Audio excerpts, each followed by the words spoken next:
Assalamualaikum dan kepada semua follower Pa Emma, bersama saya sekali lagi Amy untuk sesi live Bincang Sihat #duduk-rumah. Okey, sepanjang bulan Oktober ni kami akan siarkan video-video perkongsian dari pakar pilihan Pa Emma. Okey, istimewanya minggu ni live kita sedikit berbeza. Okey, kita bersiaran bersama dengan pakar-pakar jemputan yang kita pilih dari hospital-hospital terpilih untuk jenama pilihan kita sempena anniversary Pa Emma yang ke-20. Okey, bagi semua follower yang bersama kami, teruskan bersama kami hingga ke penghujung sesi live ini dan jangan lupa untuk share bersama. Okey? Okey, bersama saya sekali lagi dengan Dr. Farizatul Azna binti Saroni, pegawai perubatan dari Poliklinik Ideal di bawah pengurusan Kajang Plaza Medical Center atau ringkasnya KPMC. Okey, untuk topik hari ini kita akan membincangkan tajuk benarkah tabiat tidur lewat dalam kalangan anak membahayakan kesihatan mereka. Okey, untuk nak menjawab persoalan ni kita bersama dengan Dr. Farizatul Azna. Okey Doktor, hai, Assalamualaikum. Waalaikumsalam Puan Amy. Okey, Doktor dengar? Ya, saya dengar. Okey, jelas ya Doktor? InsyaAllah. Okey Doktor, kita tengok sekarang ni orang kata tabiat anak tidur lewat. Okey, tak kiralah yang mungkin kalau yang baby ni mungkin kita ada waktu disiplin dia lah. Kalau untuk anak yang umur orang kata 3 tahun ke atas yang dah mula dah pandai untuk tengok TV ke, dia dah macam lari sikit timing tidur dia kan. Okey, mungkin kata menyuruh anak tidur tu tak semudah yang kita nak buat. Kecuali kalau ada tips-tips yang ibu amalkan, contoh kalau tutup lampu semua, tutup TV, ajak semua anak masuk bilik, mungkin boleh tidur senanglah. Tapi kalau macam kat luar dah lagi bunyi bising, ada lagi TV ke apa semua, anak pun macam susah sikit nak tidur. Okey, mungkin doktor daripada orang kata aspek perubatan lah, apakah risiko sebenarnya untuk anak yang tidur lambat ni? Mungkin boleh memberi kesan pada kesihatan diri ataupun pada emosi anak tu sendiri. Mungkin betul doktor boleh terangkan sikit lah pada follower kita. Okey, Puan Amy, sebenarnya isu tidur di kalangan kanak-kanak ni pun bukanlah hal yang tak biasa. Apalagi bila kita tengok sekarang budak-budak terpapar dengan skrin dan gadget. Skrin dan gadget ni sangat berpengaruh kepada dia punya pola perilaku dan dia punya rutin harian. Okey. Jadi untuk kita tahu apa pentingnya tidur tu sendiri, kita kena tahu tidur tu apa sebenarnya. Apa yang badan kita buat waktu kita tidur. Okey. Jadi tidur kita ni kita bahagi kepada dua. Satu kita panggil non-REM. REM tu adalah rapid eye movement, satu lagi adalah REM. Okey. Bila kita tidur, 75% je adalah non-REM, 25% lagi adalah REM. Okey. Non-REM tu adalah ketika waktu daripada kita first masih terjaga, perlahan-lahan mengantuk, nak ke tidur. Okey, kemudian sampai ke pergi ke deep sleep. Okey, bila kita deep sleep barulah kita masuk REM tu. Okey. Apa bezanya? Waktu non-REM badan kita baru nak shut down. Okey, waktu nak shutdown tu kita punya badan sel-sel mula rest, kita punya tekanan darah mula turun, heart rate kita turun, kita punya pernafasan pun mula turun, temperature, even temperature badan kita mula turun. Okey, so bayangkan macam kita punya enjin kereta dah pakai seharian. Okey, so sekarang adalah Berehat. berehat. Betul. Okey, tapi bukan berarti waktu tidur kita cuma rehat saja. Waktu tu kita masuk ke dalam REM. Rapid eye movement punya phase ni adalah ketika kita punya badan berfungsi seperti waktu kita tengah berjaga, awake. Okey, cuma bezanya kita punya otot tak bergerak. Muscle paralyzed kita panggil. Okey. Tapi kita punya aktiviti otak, kita punya sel, kita punya heart rate, kita punya BP semua tu naik sama macam waktu kita berjaga. Waktu itulah badan kita buat segala keajaiban yang badan kita diciptakan ni, yang Tuhan kita cipta kat badan kita ni, waktu itulah badan kita berfungsi waktu tidur. Okey, apa je fungsi dia waktu tidur? Pertama, cell regeneration. Okey, pergantian benda-benda yang rosak dia akan buang, dia akan ganti baru waktu tidur. Okey, yang kedua, hormon-hormon mula akan diregulate balik. Okey, hormon waktu tidur macam kita biasa dengar melatonin. Okey, melatonin dia akan keluar waktu tidur. Bila hormon melatonin keluar, badan kita rest, kita tidur. Lepas tu waktu tu lah hormon stres, ataupun kita panggil kortisol turun, so hormon stres turun. Kemudian rasa lapar, hormon yang kawal rasa lapar, leptin, dia mula akan terkawal juga. Kemudian ADH, antidiuretic hormon, dia akan menurun juga, dia akan dihasilkan waktu tu. Jadi hormon-hormon regulate pada masa tu. Okey, kemudian hormon cytokine, bukan hormon cytokine, sorry. Dia adalah transmitter, cytokine keluar. Cytokine ni fungsi dia immune system. So immune system kita pun akan dihasilkan pada masa itu. Kemudian apa lagi? Brain function. Brain function kita waktu tu dia akan susun balik. Susun balik tu maksudnya sepanjang sehari kejadian terjadi kat kita, waktu tu otak kita akan susun mana nak buang, mana nak simpan pada masa tu. Jadi waktu yang buang dia akan sebagai trash, yang nak simpan dia akan masuk sebagai long term memory. Jadi sebab tu, so pentinglah tidur tu. Betul, penting sangat. Okey, orang kata untuk anak lah doktor, mungkin ada orang kata kategori-kategori waktu tidur. Kan, untuk bayi berapa lama, untuk tidur yang berkualiti lah, untuk kanak-kanak berapa lama. Mungkin doktor boleh terangkan sikit tak kualiti tidur? Okey, kualiti tidur. Masa tidur untuk budak-budak sebenarnya, walaupun kita pernah baca dia ada berdasarkan umur majoriti tidur berapa jam, tapi setiap budak sebenarnya keperluan lain-lain. Kita kena tengok juga. So kalau misalnya orang tua tengok dia punya jam ni tak sama macam apa yang saya baca, dia kurang lah daripada yang ditentukan. Adakah ada yang salah saya buat? Oh tak, sebenarnya budak-budak memang lalai. Tetapi puratanya budak di bawah umur 1 tahun dia kena tidur at least dalam 12 ke 16 jam di bawah setahun punya. Bawah setahun, 12 hingga 16 jam ya? Betul. Itu termasuk tidur siang. Faham. Jadi bila semakin besar dia akan makin berkurang sampailah kita just perlu tidur antara 8 ke 10 jam saja. Itu bila dah masuk ke teenagers lah. Macam tu. So basically dia akan start daripada berbelas jam sehari, sampailah berkurang sampai dia akan antara 8 ke 10 jam sehari. Macam tu.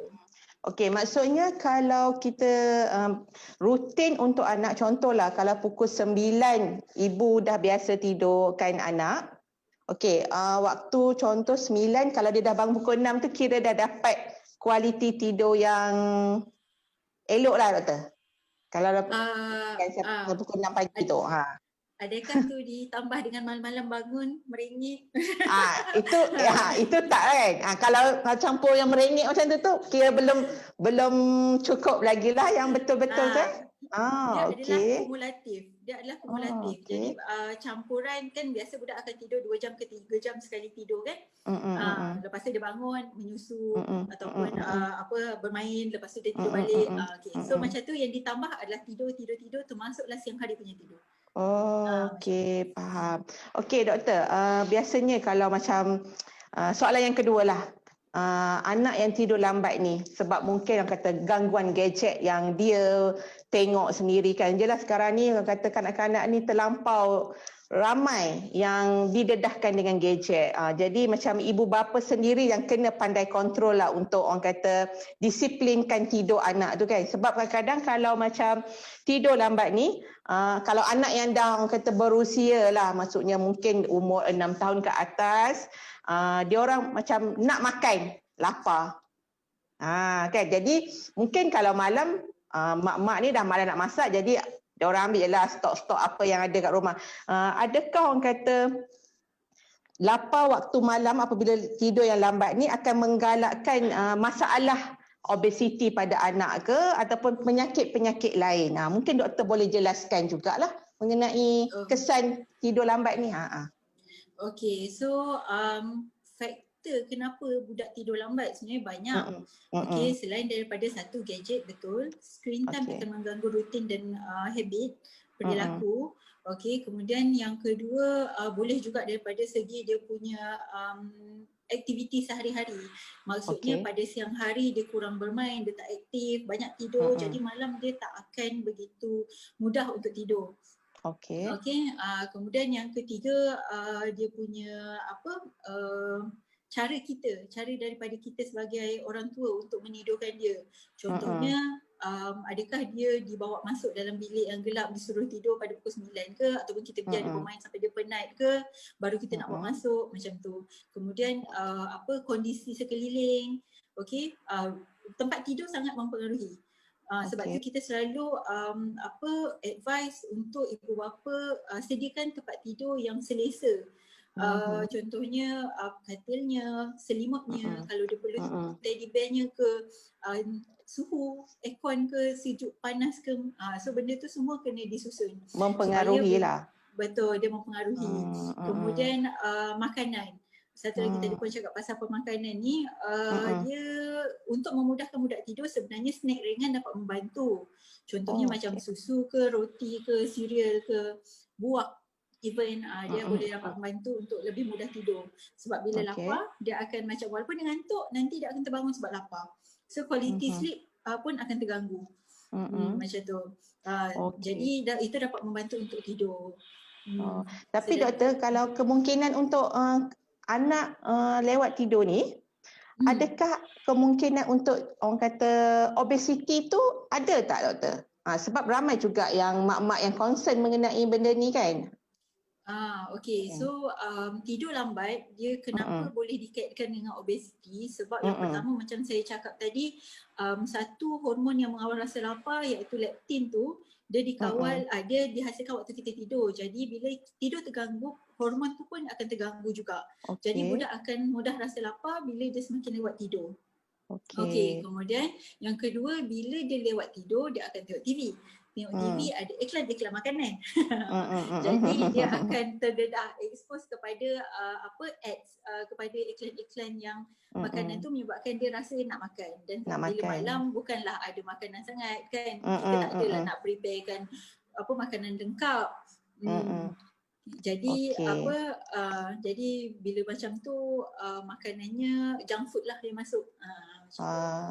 Okay. So kalau macam tak kontrol tu mungkin anak akan orang kata terbiasa pula dengan junk food yang orang kata tak sihat tu. Jadi dah jadi tabiat baru pula untuk mereka kan doktor. Okay, so apa-apa pun memang orang kata jadual waktu tidur anak ni pentinglah kita uruskan daripada orang kata awal lah sehingga dia orang dah ada disiplin dengan sendiri. Dia orang tahu, okey kalau yang dah sekolah ni mungkin pukul 10 dah kena masuk tidur sebab esok dah bangun untuk sekolah kan. Okey, macam kalau apa orang kata anak yang kecil yang macam doktor cakap tadi yang macam tidur 2-3 jam bangun berjaga sebab minta susu. Okey, kalau bangun pagi apabila dah tidur dah orang kata timing tu dah macam kacau sikit, tak cukup tidur, pagi mula dah merengek, mood tak elok. Jadi kita sebagai ibu atau ayah ni mulalah nak marah anak kan. Jadi orang kata nak membiasakan anak dalam fasa-fasa macam ni tu, ada cara dia tak doktor? Maksudnya ialah mungkin kita boleh bagi dulu kenyang-kenyang masa tidur tu, dah bagi susu siap-siap ke, ataupun jadi kuranglah waktu dia nak berjaga tengah malam tu bangun. Mungkin doktor boleh suggest sikit ke? Itulah dia basically anak gelisah, ibu bapa gelisah.